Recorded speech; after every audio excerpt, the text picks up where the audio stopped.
Forever. Dog.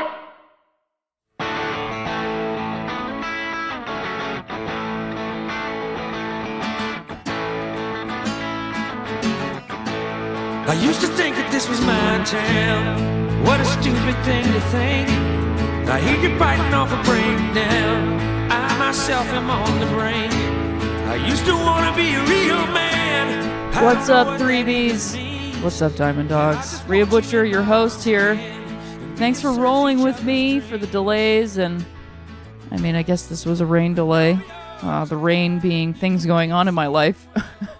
Thanks for hanging in there. I really appreciate it. I know how annoying it is when you have a day job and there's a podcast that you look forward to. I hope that you look forward to my podcast. I'm not trying to sound hubristic at all or, too big for my britches. My britches fit just fine.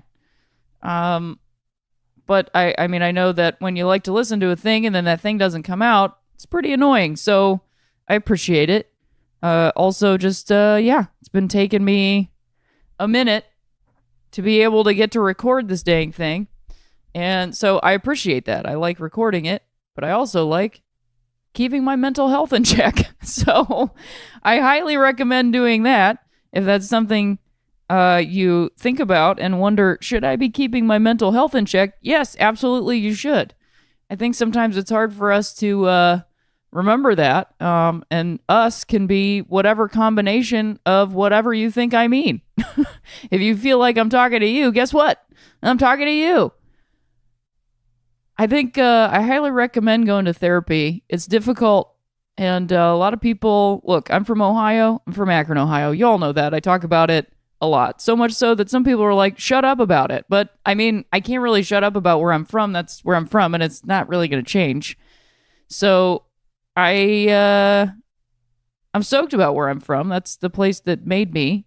And because it made me, therapy was a thing that I thought was frivolous for a very long time. To be totally honest, the place that I come from and the people that I come from, going to the doctor is frivolous. So you basically go to work with a broken ankle and then you complain about it for the rest of your life. So in some ways, it is the system and education and, lack of mental health that creates a mindset that would say, yeah, I'm going to go to work even though I can barely walk. And then you spend the rest of your life complaining about the fact that you went to work even though you can barely walk. Because if you don't go to work to take care of yourself, you might get fired. So that's kind of the mentality that I was raised within and around. And so it makes that difficult. But I did, when I went to college, I don't know how I even found out, but I went to like a commuter college. And so that's like, it's a couple steps up from a community college and steps up in terms of I don't know what. I'm not trying to create some hierarchy. I think community colleges are, they have the word community in the name. I think that they are the backbone of education for those who are truly in the working and or poverty class. And I think that the support that we need to be giving to them is sometimes sneered at. And I've seen it, and it stinks. And I was even, not taught by anybody, but, these things that we sort of sort through our whole lives of like, wait, why did I think that? Like I look down my nose at community colleges and it's like, why? why did I think that? Because you could go to community college, get a couple credits, and then move up the single rung to my school. And so I guess I was clinging to that single rung of feeling better than somebody else, which is a terrible way to live. And I don't live that way anymore. I try to actively combat that sort of thinking in my own life because it's just in there. It's ingrained in there. And hey, that's how white supremacy works. So anyway, when I was in college at my commuter school that I didn't stay at, I somehow found out about therapy. I think it was a group, maybe a flyer on a wall, because I'm old enough to have learned about things from flyers on the wall. And that was really great. I met some really amazing people through that. It was a quote women's group. And then I started seeing a therapist or vice versa. I can't remember. But the thing about colleges and community schools and commuter colleges, and I'm sure this is the case for state schools and prestigious schools, but I didn't go to those, so I don't know what the situation is. There are people going to school to be therapists there. So you can, in a similar way that you can go to a barber school or a dental school and get those two services for a discount that is more affordable. I have done both. I have gone to a dentistry school to get my teeth cleaned, and I have had my hair cut by someone who's learning how to do it as they're doing it. I've also gone to therapy with somebody that was trying to figure out how to do therapy. So anyway, it's possible. It always seems very out of reach. Sometimes it feels elitist. Sometimes it feels too expensive, because it is. Because there's a premium on something that everyone needs, because we're not getting it in other places, because education has become all about test scores and hitting goals. It's not about a holistic approach to raising children.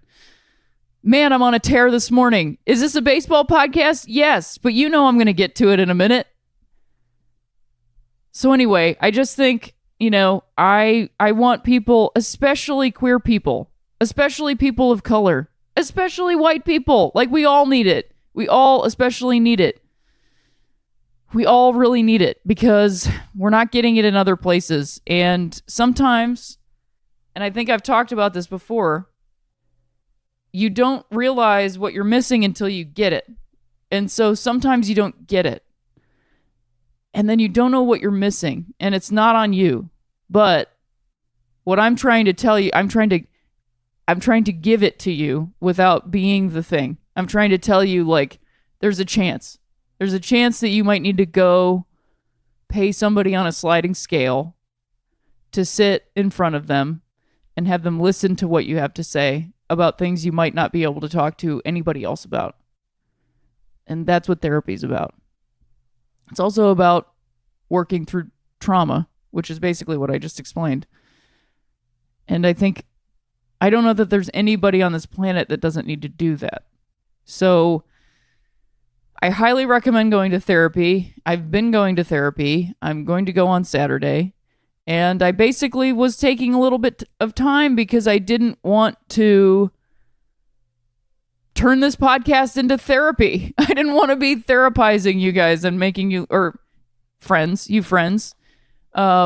and making you listen to what's going on for me. So I was trying to do the method that I've sort of a mantra and a method that I've given myself for the past couple years, basically since I moved to Los Angeles, which is, when you're on a plane and they do the safety presentation, and then they talk about the oxygen masks that are going to come down from the ceiling in case of an emergency or depressurization, to make sure that you put your oxygen mask on yourself and that it is working before you try to assist others.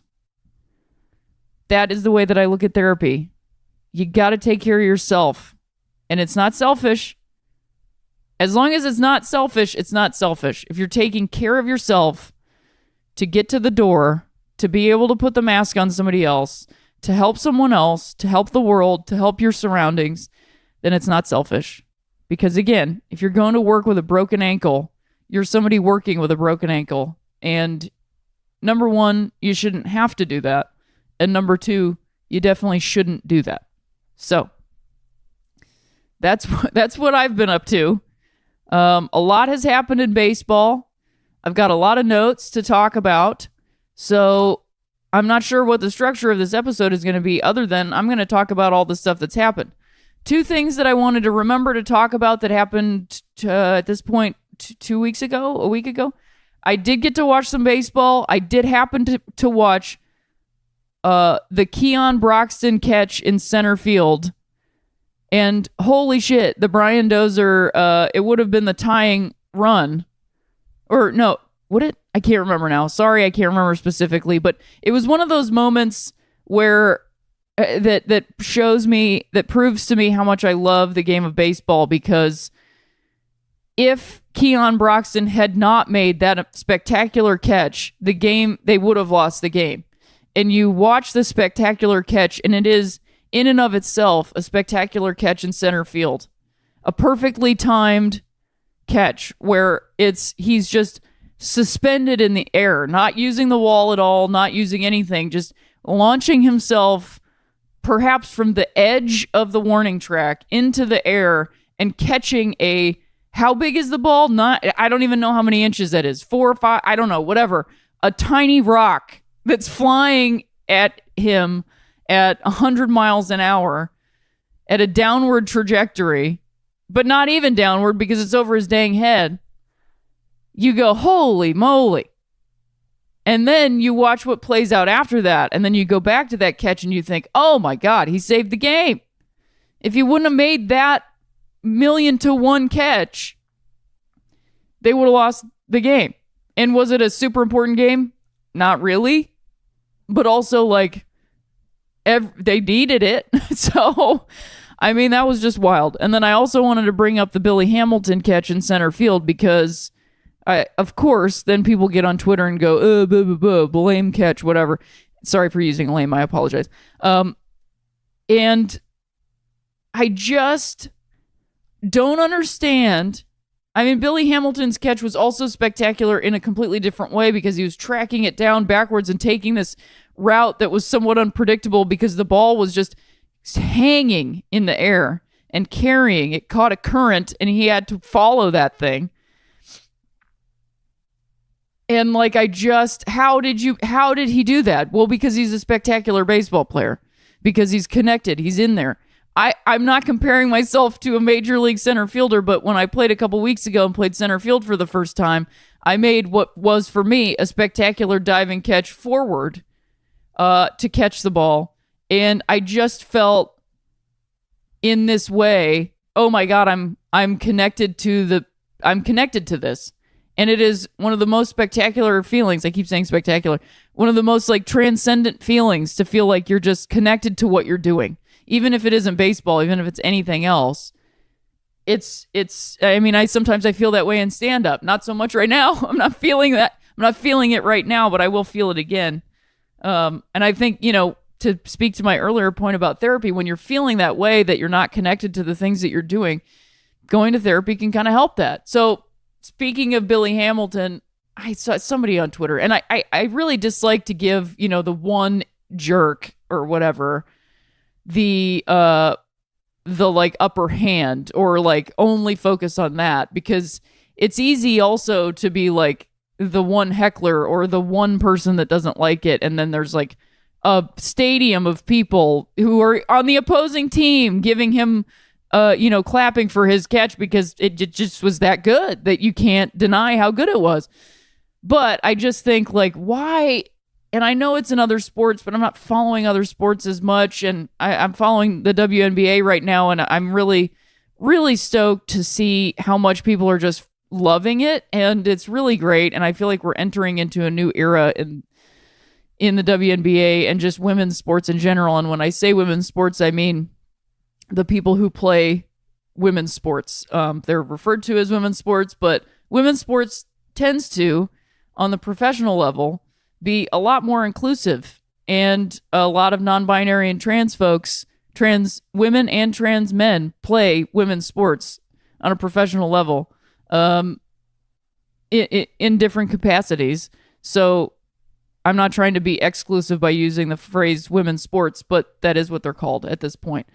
It would be interesting if women's sports all of a sudden became like gender sports, because remember when women's studies, that's what I took in college, that's what it was called, and now it's called gender studies, which I think is a valuable language change. But it would be funny to me if we started calling women's sports gender sports, because then it would be like, what are we doing now? It would actually maybe force the issue and be like, so men's basketball is basketball and women's basketball is gender basketball. Actually, it kind of is when you think about it, given that I just gave that comparison of one thing being just the sport and then the women's, quote, women's version being gendered. Yeah, actually, that's pretty accurate. So anyway, to speak to baseball, I tweeted about this, and now of course everybody's saying, you know, other sports are like this too, and they totally are. But it feels like baseball is a sport where the people who love it the most hate it when other people don't love it, and they also spend so much time hating it. And I just don't understand why everybody's. Apparently, I missed most of the All-Star game because I was hosting my stand-up show. And I saw Nick Stellini tweet about how one of the color commentary guys was getting on and talking about, you know, during the All-Star game, which is supposed to be just an exhibition of love for the sport. Like, it's not about, they don't get home field, you don't get anything out of it except for a car, which is super weird. I mean, I stand for the players as union, as labor, as all those things, but like, I don't like that they're giving them cars because it's like this weird prize that like this is the only way that we compensate people is by like giveaways. You know, a guy walks 20 miles to his job and the CEO surprises him with a vehicle. Like, he shouldn't have to walk 20 miles to prove his worth. He should be able to get to his job in a way that makes sense, go to his job, afford a car if he wants to. But there should be public transportation in place that this guy can go work his job. Anyway, sorry. I'm very angry. I shouldn't be getting... So the color commentary guy gets on and then shits on the game about bat flips. What is wrong with people? Oh, I'm sorry. They're enjoying their job? I'm sorry. I forgot. They're supposed to stare at the dirt and hit the ball in the air. And then if it goes out, they don't show any amount of emotion and they just go sit down in the dugout. That's the way the game's played. No, it hasn't been. It never has been. That is not a sport that I want to watch. I don't want to watch 18 guys have a terrible time. If I wanted to watch 18 guys have a terrible time, I would go anywhere else in the country and I could find 18 guys having a terrible time. I don't want to watch 18 guys have a terrible time. I want to watch 18 guys have a great time. And I want to watch them enjoy playing this child's game together. Baseball is honestly the only sport that I can stand watching men play at this point. And I would like to watch them have fun. I don't like the Cubs because they beat my stupid team and blah, blah, blah, blah, blah. I don't even like my stupid team anymore because they're stupid. Because of their name and their stupid logo. And their stupid pitcher, who's an asshole. But was also standing up for bigoted language, so I don't know. It's complicated. But I love watching Javi Baez play baseball. He loves the game. He loves it. He's tattooed it on his neck. He loves the game. And people don't like the way he plays. Why? Whatever. Anyway, I'm furious about it. Speaking about players who love the game, I just wanted to take a moment to talk about the Kike Hernandez meme that made the rounds a week or so ago. My concept of internet time is just like, I don't know when any of this shit happened. But Kike Hernandez, one of my favorite players on the Dodgers, utility infielder, outfielder, what we like in the business like to call a super utility. Fantastic guy, friendly, nice guy from Puerto Rico, has done a lot for Puerto Rico. Also, last season, I went to the LGBT night at Dodger Stadium and he wore the tightest Lululemon pants. And I know he did it on purpose and not as a joke, because like that's not a joke to wear tight pants, but like straight up he was like, I'm wearing tight pants for Pride Night, and I like love that about him. And immediately I was like, I love this guy, and I had already liked him because he's just like adorable. But so he got memed, and he is 5'11", which seems very tall, but okay. And that's taller than me. Weird. And he was getting interviewed by Kelly Tennant, who is 6'2", which is taller than me.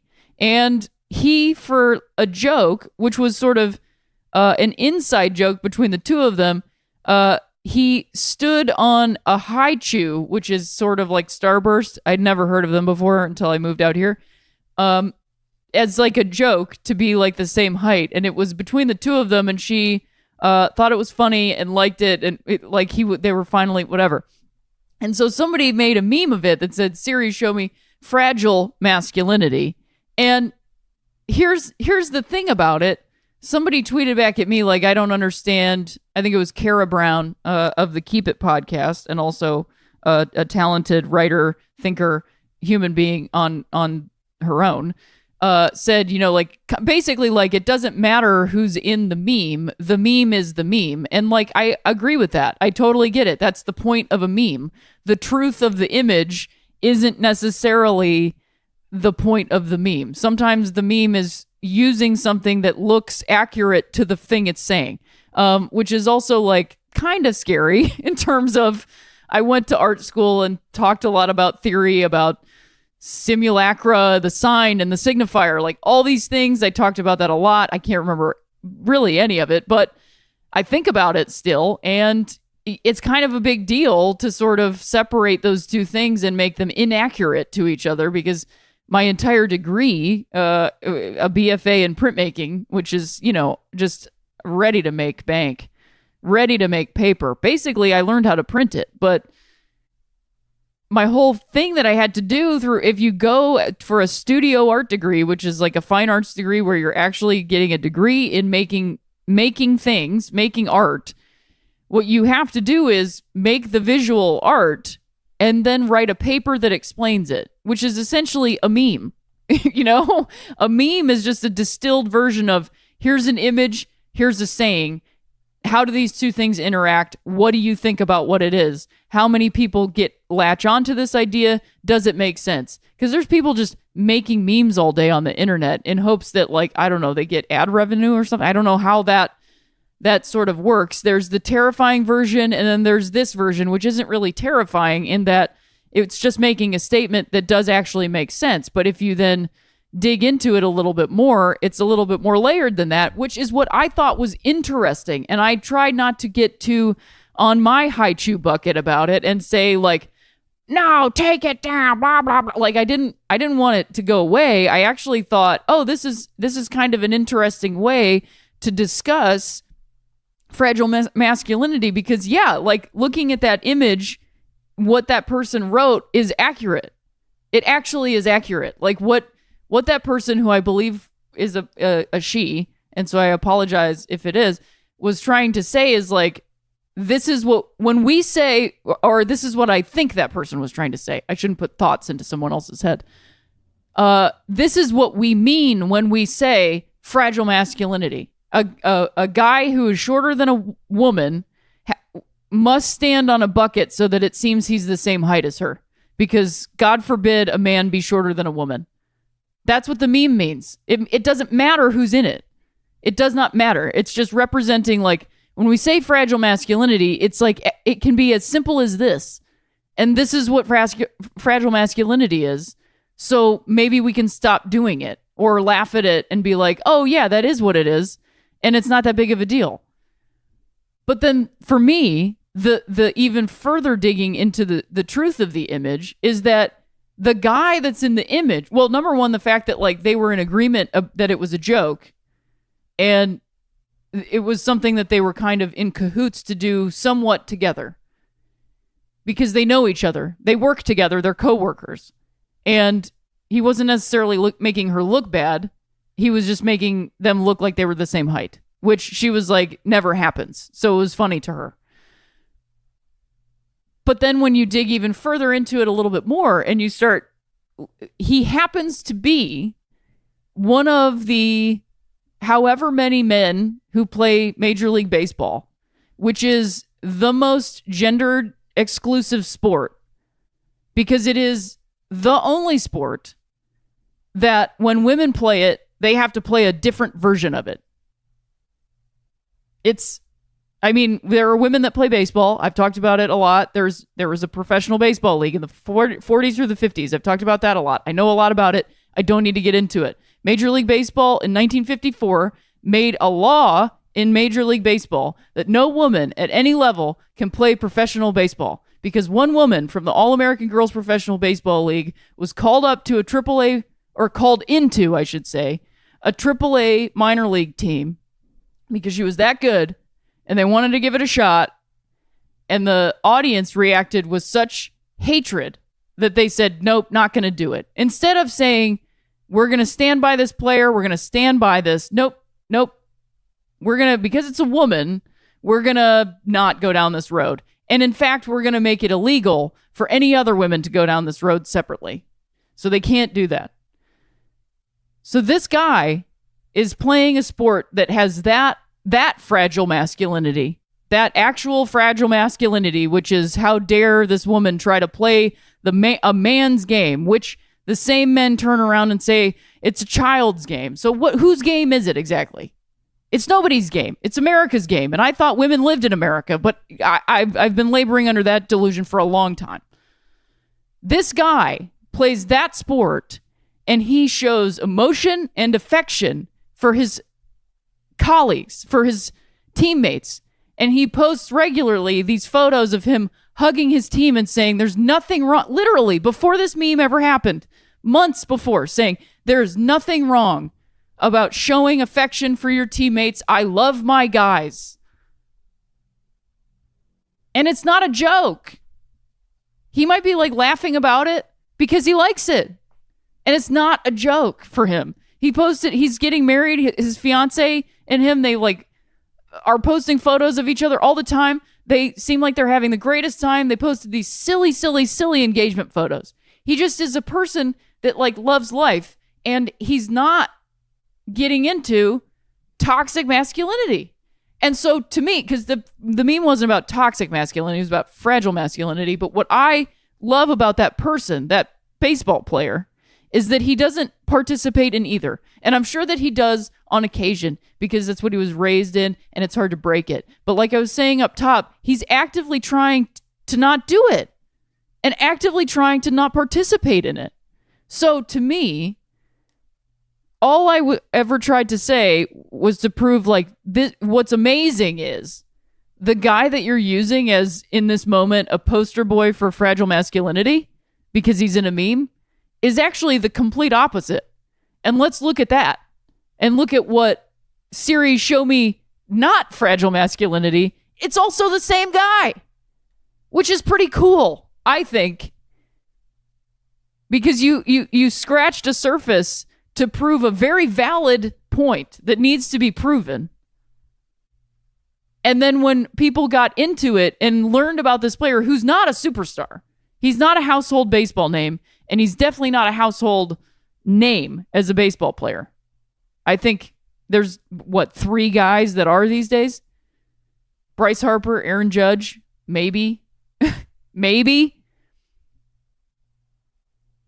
You get into it and you see, oh, he's actually a really good example of not fragile masculinity, which is wild to me. Wildly interesting, amazing, and I think just a fantastic thought experiment. So anyway, those are my thoughts about Kike and fragile masculinity. So moving on to the All-Star game, like I said, I didn't get to watch a lot of it. I watched some of the home run derby. I'm going to talk about the home run derby first because I turned it on when Rhys Hoskins and Kyle Schwarber were up against each other. I grew up loving the home run derby. Now the older that I am and how much I realize that the home run derby really can mess with guys' second halves. I watched the home run derby just thinking, oh my God, this is just one long injury. And I mean, it was very evident in Kyle Schwarber's round too, where he just was, exhausted. So I didn't get to watch the first rounds. It was pretty fun, but I gotta say, the Bryce Harper, I don't know how people were saying he cheated. I'm unsure how you cheat at that. I watched it. That didn't seem like cheating to me. His dad was throwing terrible pitches for him. I mean, it was nuts for him to like win with that bad of pitching.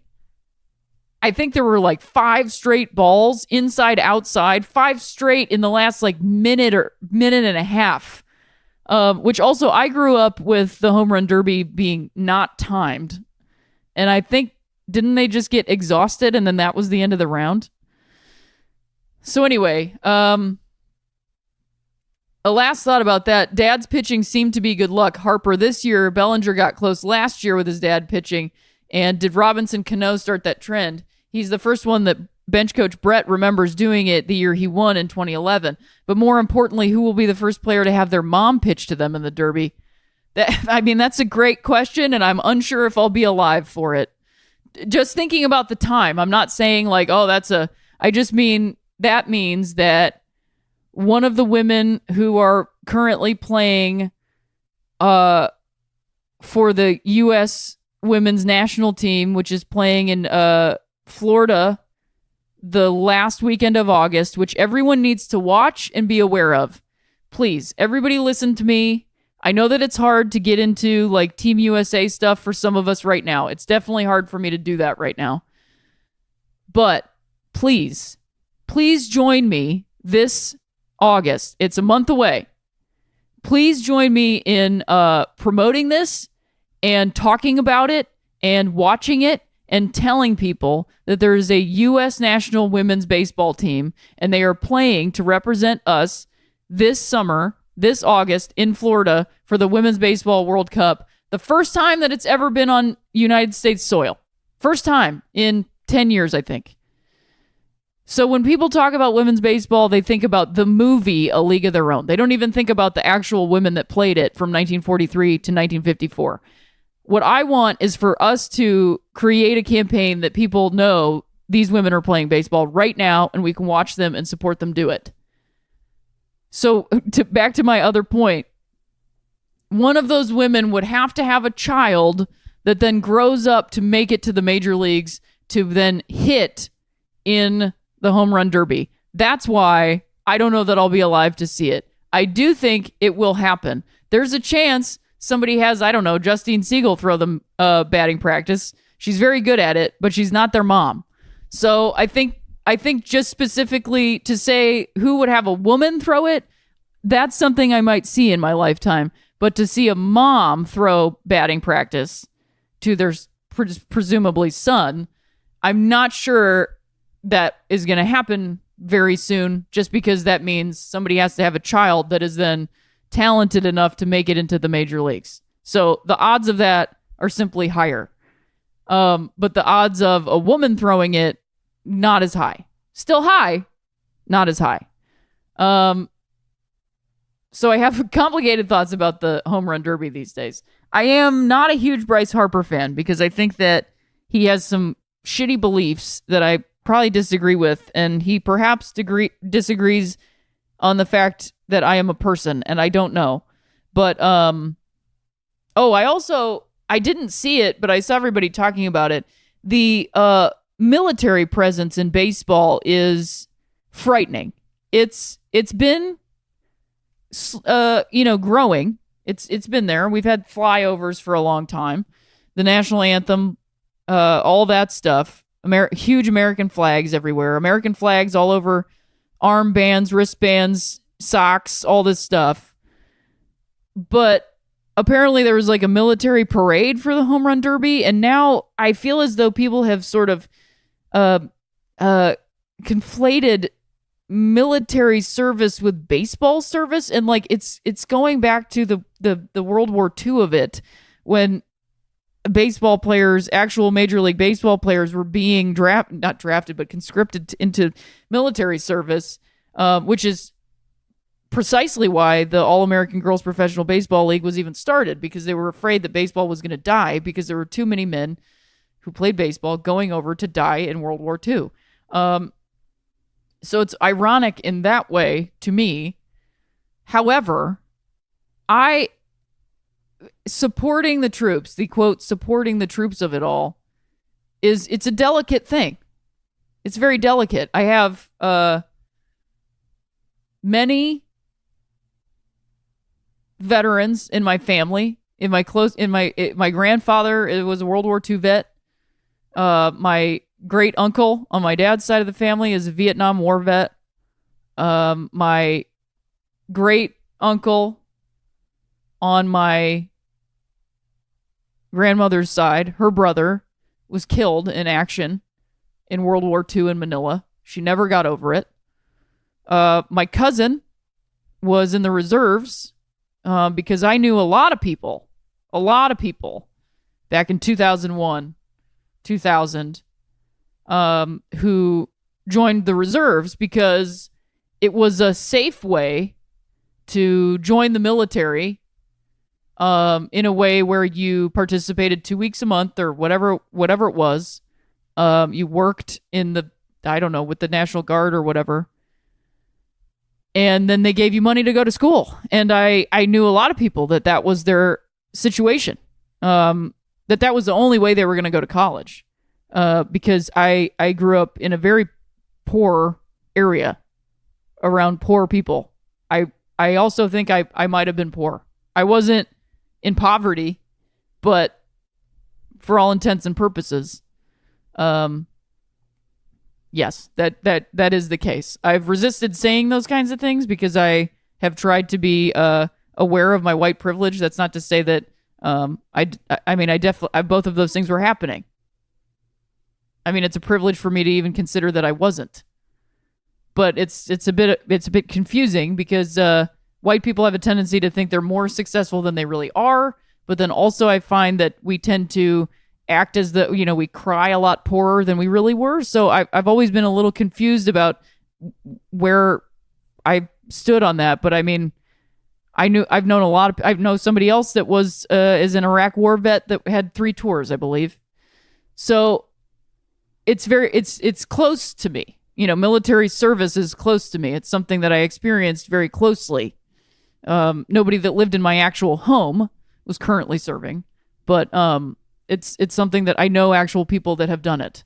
And so it's complicated to me. But these days, the sort of, screaming support the troops and stand for the flag and stand for this and do this and go this. There's no other options. It's no wonder that poor people have to go into military service to think they can be any sort of success. There's no there's a big check that they're getting in the middle of the All-Star game, and I mean it's everywhere. It's everywhere. Why would you think that you could get any other option?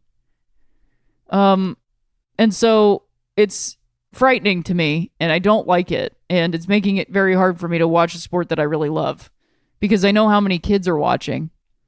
And they love baseball, then they watch baseball, love the military, and then they want to be in the military. And then you just have a bunch of people going into the military. And there's nothing... It's difficult to say don't go in the military, but I also am like, I don't know why you would. Especially, I mean, a lot of queer folks are very poor and they go into the military because they don't have anything else. But the military also kind of doesn't want them. Especially right now, historically. I mean, you think about black people. Black women are just now allowed by the U.S. Navy to wear frickin' dreadlocks. Imagine that you are either so poor that your only option is to go into the Navy, or you believe in your country so much that you want to serve it by going into the U.S. Navy, and you can't wear your hair in a way that allows you to do your job. That makes sense for you and your body and the way that your hair operates. I understand that the military is about being a cog in a machine. But sometimes cogs are different sizes. So, I don't know. I'm very, very complicated feelings about the military, but I definitely am not complicated about the military being so prevalent in baseball. I think that somebody like Sean Doolittle that I've spoken about ad nauseum on this show, but I will keep talking about him because I think he is a great example. He supports veterans. He goes and sits with them, and he has a history in the Air Force, so he participates in that.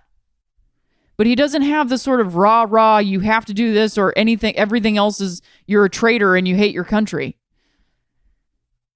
He also supports many other causes and issues that are in conflict with the rah, if you don't do this, you hate your country. So I'm grateful to him and his existence in Major League Baseball. And honestly, that he was the lens I was watching the All-Star game through. So it was a pretty great experience just to get to watch him have fun. It was really nice. I don't know. Congrats to you, Sean and Aaron. It was great to see you all having a good time. So Great. The All-Star Game snubs. I'll just list those off. We've got Blake Snell, Rays pitcher, Andrelton Simmons, Angels shortstop, Trey Turner, Nationals shortstop, Brandon Belt, Giants first base, Max Muncy, utility infielder, Giancarlo Stanton, Yankees DH and right fielder, or, utility outfielder, Kyle Friedland, Rockies pitcher. I mean, look, it's crowded this year. The one thing I will say about the All-Star Game this year versus previous years is I love that it wasn't all just one team. There were only, there was a lot of Astros, I guess. But, Blake Snell was chosen as a replacement for Corey Kluber, so he did get in there. I felt pretty good about it. I think that the Giancarlo, I would say, is probably the biggest snub, and I know he's not even having the best season out of any of these players, but All-Stars are kind of about the name recognition too. It's about the stars. So I felt pretty good about it. And then the All-Star Game in general, Brett sent me the notes in the 8th inning. Did Votto just blow the game? Should have caught that pop-up, and he knew it immediately. I think he recovered it later or something. Isn't there something? This relates to the Josh Hader stuff, I think. Which, you know what? I'm just going to come back to that. Did Sakura just win MVP? If so, that would be the first time a final vote recipient won MVP. He, of course, did not. It went to Alex Bregman, who is just hitting everything right now. I feel like one of the biggest advancements in baseball that we're perhaps not talking about is not just statistics, but it's HD cameras. Baseball is a game of adjustments. You're continually making adjustments. Many of those adjustments you're making yourself and realizing, I was over the ball, I was this, I'm dropping my shoulder, I need to change it. But just think about the accuracy of HD cameras. Think about how accurate they are and how you can slow them down and look at every aspect of your swing. Alex Bregman, to me, that looks like that's what he's done. He has analyzed his swing from every angle, from frame by frame by frame by frame, and he has adjusted his swing frame by frame by frame. I think what he has done is taken Nolan Arenado's hitting coach's approach, which is hit it as hard as you can every time. But he's taken that and figured out how to make it accurate. Because that's Nolan Arenado's issue with his swing, is that he swings so hard, he's not as accurate. He gets great results. I'm not saying it's bad. What I'm saying is his swing isn't accurate. What Alex Bregman's been able to do is take that power swing and turn it into a contact swing, which is bonkers. So it makes sense that he got the MVP. I also will just say, this will be my last thing about the All-Star Game before I get into the hater stuff, which I'll get into in a minute. I really didn't like the fact that the Manny Machado trade was happening at the same time as the All-Star Game. It was pretty gross to me. I guess I'm excited that he's coming to Los Angeles. It'll be fun to watch him play. And I'm kind of happy for him because I think it was his time to move on to a team, to a new team. But I think it was pretty shitty to the Orioles organization and also to the Orioles fans, to Baltimore fans. I don't care if they're jerks or whatever. I don't care about that. I think it was Major League Baseball and Major League Baseball, the media around Major League Baseball, really being inconsiderate to a huge fan base who was losing their star, who knew they were going to lose their star, and this was their last night to watch him play in that freaking uniform, and all they did was rub it in their face for an entire game. And I think it's really disgusting. I'm actually disgusted about it. And I just think it was cruel and unnecessary. I really didn't like it.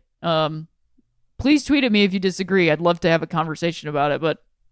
And if you're a Baltimore fan, please let me know what you think. If you agree with that or if you disagree, if you're like, I was ready for him to go, I don't care. I'm curious. But if I was a Baltimore fan, I would be pretty pissed. I would not be happy about it. Okay, so an all-star profile. Shin Soo Choo quietly having a great season. In the Rangers' last game before the break, Sunday against the Orioles of all teams, Shin Soo Choo, just named to his first all-star game, drew a leadoff walk, extending his on-base streak to 51 games, the longest streak in baseball this year. Not only that, it's the longest streak in the past 10 years. Of course, Choo is doing all of this on a bad team, the division worst Rangers. Who are the MLB's other best players on bad teams, a.k.a. the Manny Machado Award? Well, what's interesting to me is the fact that there were 3 Cincinnati Reds in the All-Star game last night, which, is anybody realizing that? Joey Votto, Eugenio Suarez, and Scooter Gennett. And that's like one of the worst teams. So, that's pretty funny, isn't it? Trying to remember the other worst teams. I mean, the White Sox have a bunch of great players. Yoan Moncada, I mean, come on. They're not even the worst team. And then the Tampa Bay Rays, I mean, Blake Snell, they have an ace right now. And Nathan Eovaldi is also turning back the clock. They both had terrible outings against the Twins. Let's see if that lasts. And if it does, then my fantasy baseball season is over. I also just made a trade that was probably terrible, but I had no roster space. I traded Joey Votto and Brian Dozier for Jack Flaherty and Aaron Nola. We'll see. I probably could have got Kershaw also, as opposed to Jack Flaherty, but I always undersell so that I can get the trade done. But I couldn't. I also have Jesus Aguilar and Scooter Gennett. So like I had too many single position hitters that I just had points sitting on my bench. So whatever. And speaking of Machado, he went to LA, so we don't even need to really talk about that. I, as a Dodger fan, look, I'm just going for it. I'm a Dodger fan now. That's what's happened. There was a tweet yesterday from Cleveland.com about Cleveland decided they had to decide between keeping the logo. They didn't call it the logo, but I do. Or getting the 2019 All-Star Game. They chose the All-Star Game. What would you choose? And like, gross. They I don't know if they're going to move on in my lifetime, and I ain't got that kind of time. I mean, look, it's always going to be my team. I'm always going to have a place in my heart for that team. I'm always going to have a place in my heart for small market, American League, DH, mother effing baseball. But I can't do it anymore. I can't stand for that. And I can't even stand for the Cavs anymore because Dan Gilbert is the Cavs. And I am very happy for LeBron James and the fact that he is moving on with his life. Good for him. I love where I'm from. Like I said up top, I will never not be from where I'm from. But at some point, I can't anymore. I love Akron. I'm from Akron, man. I'm not from Cleveland. I'm from Akron. I'm not from Cleveland. I don't have to be a fan of Cleveland sports. I don't have to be a fan of Cleveland sports. I'm free. I'm free. If they win a World Series, I'll cry. Absolutely, I will. I'll break down and cry and think I'd never see this in my life. But I'm not going to root for them. And I'll talk about them on the podcast, and that's it. Because they keep talking about shit like that. Yeah, the All-Star Game is more important. That city it needs the money. It needs people in it. People need to come see it. When that team was really good in the 90s and they rebuilt a bunch of stuff, all of a sudden people were visiting Cleveland. Not anymore because of political corruption and a lack of infrastructure around investments and just like tax money going to Browns stadiums over and over and over again. I can't do it anymore. So I'm excited that he came out here, but I'm not excited about the fact that they gave up their number one prospect who's going to be good. And also, that probably means that Andrew Tolles is going back down, and I love that guy. He's got a great story. He's bagging groceries 3 years ago. He's got a great attitude. I love him a lot. That also means Chris Taylor moves out of shortstop, which I'm stoked about. He'll probably hit better. He was hitting a lot better in center field because he didn't have to think so much. Or at least think like a shortstop. He's been hitting a lot worse now that he has to play short. It's harder in a different way.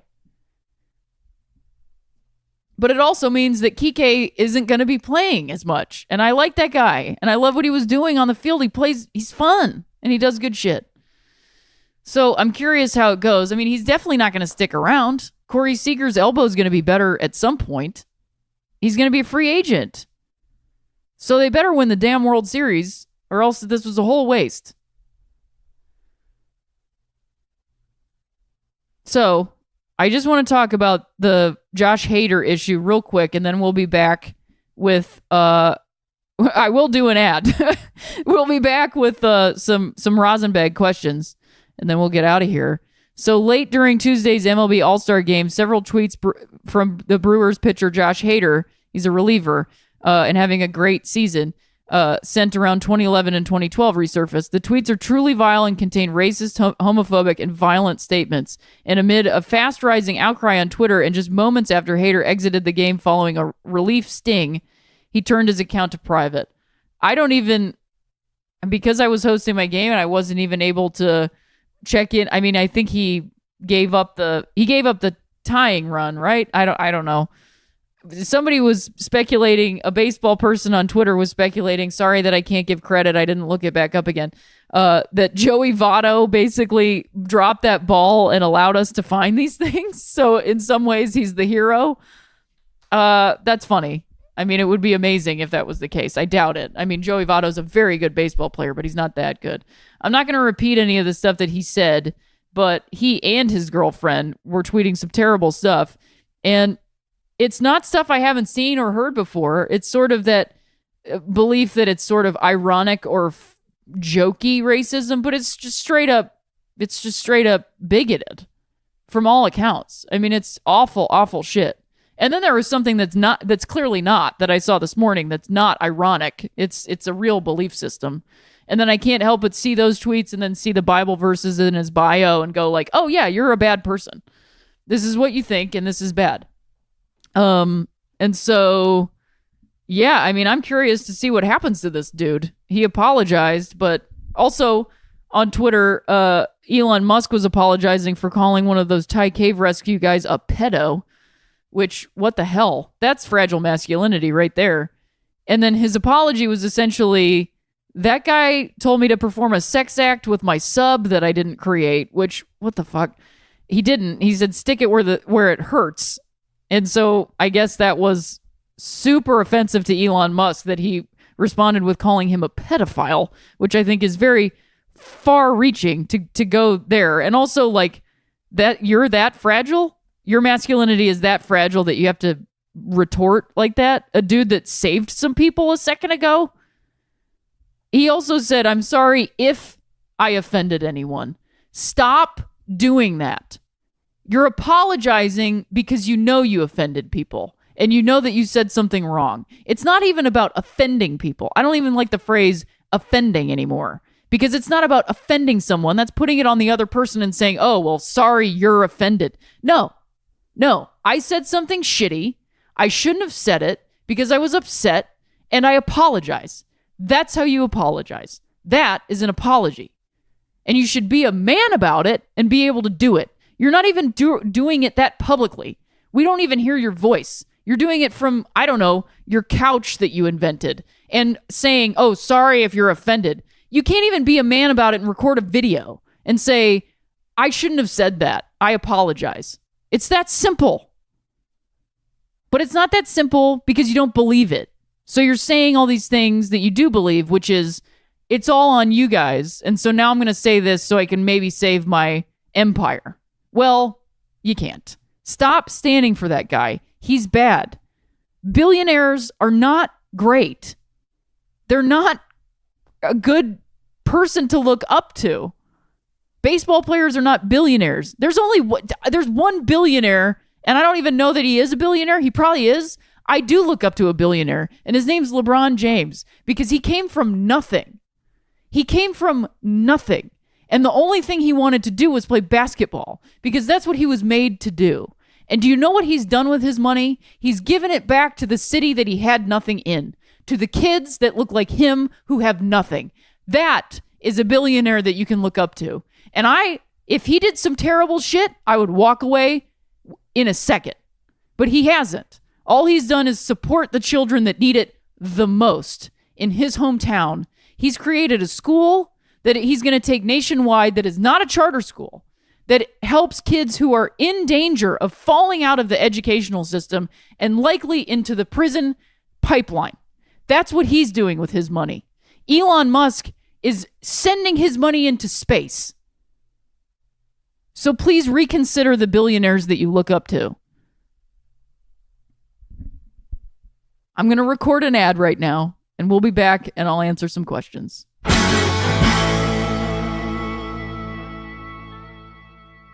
I love my underwear. It's the best underwear I've ever had. It fits perfectly. I feel good in it. It's comfortable. I just love it.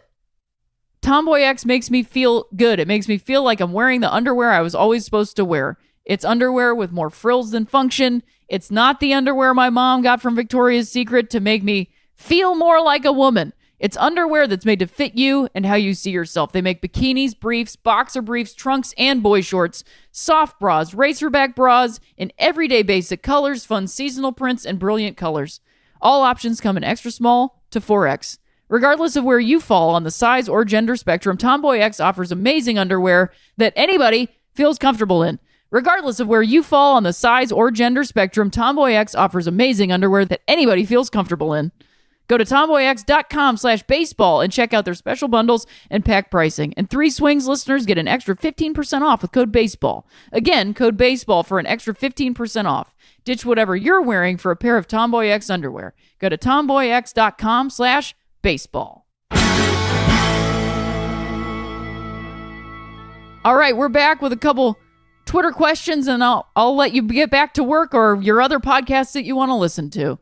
Slime Hagfish says, what was it like for you to get back into team sports as an adult? Fitness, injury, recovery, team dynamics, rivalries, etc. How is it different from playing as a kid? Are there any other sports you want to try? I mean, honestly, I just love sports, and I would love to try every sport. I wish I could go to like an adult sports camp. That would be my dream.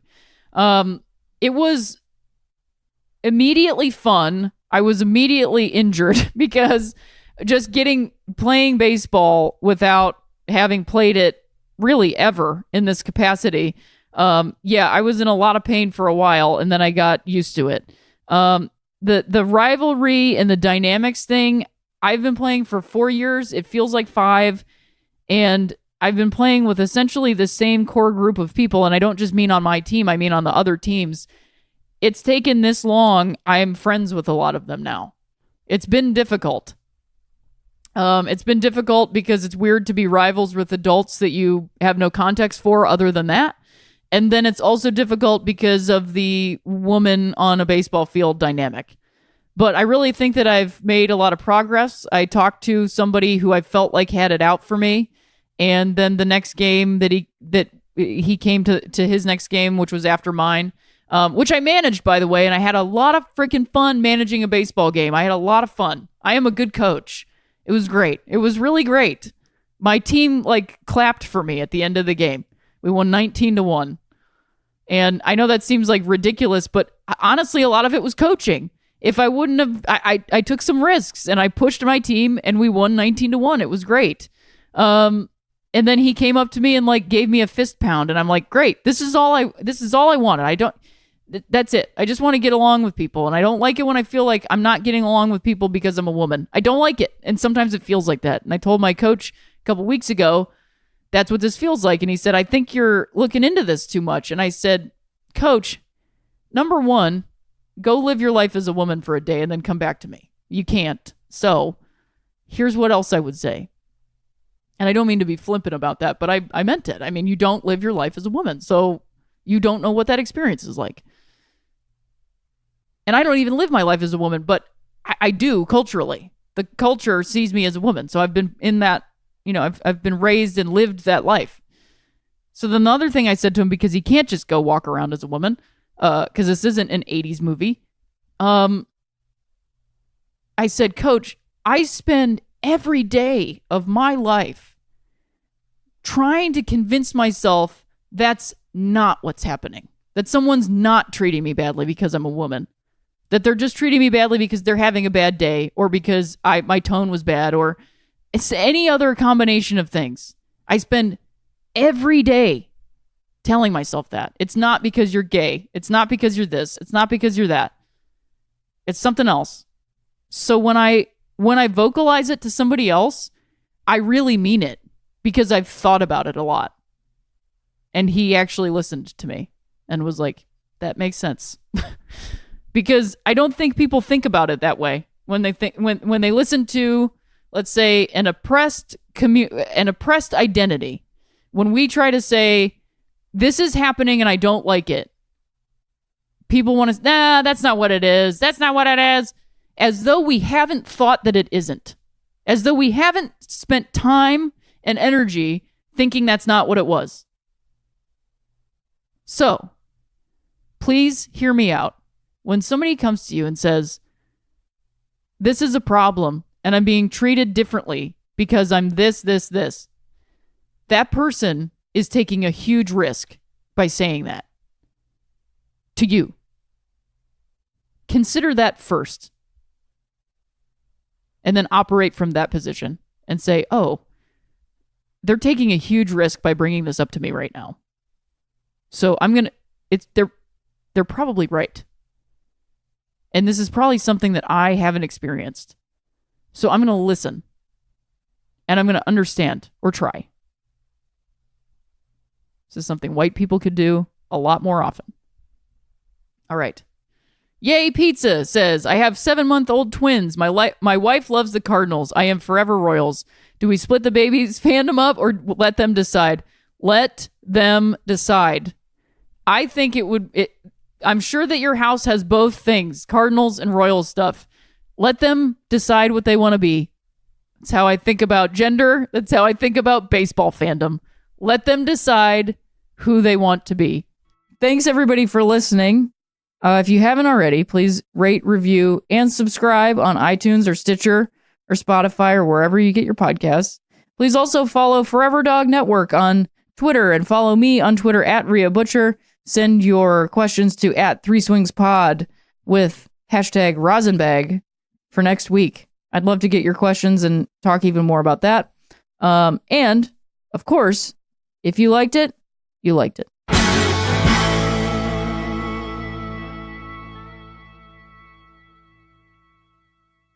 Forever Dog. This has been a Forever Dog production. Executive produced by Brett Boehm, Joe Cilio, and Alex Ramsey. For more original podcasts, please visit foreverdogpodcasts.com and subscribe to our shows on Apple Podcasts, Spotify, or wherever you get your podcasts. Keep up with the latest Forever Dog news by following us on Twitter and Instagram @ForeverDogPod.